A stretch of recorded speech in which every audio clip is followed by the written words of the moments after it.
దుష్టక్రియలు చేసే వారిని చూసి దేవుడు ఆనందించాడట. అయితే ఇక్కడ ఏమంటాడు, దేవుని యందు భయభక్తులు కలిగి ఉండి ఆయన కృప కొరకు కనిపెట్టు వారి యందు ప్రభువైన యేసు క్రీస్తు ఆనందించువాడై ఉంటున్నాడు.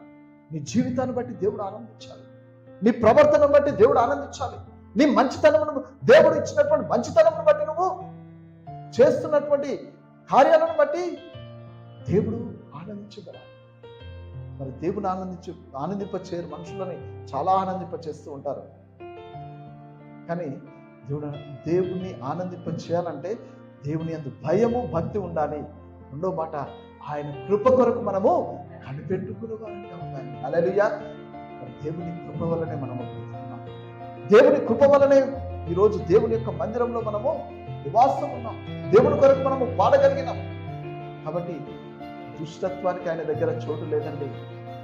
దుష్టత్వాన్ని చూసి ఆయన ఆనందించేవాడు కాదు. నీలో మంచితనాన్ని చూసి, మంచి కార్యాలను చూసి ప్రభువు ఆనందించుకోలేదు.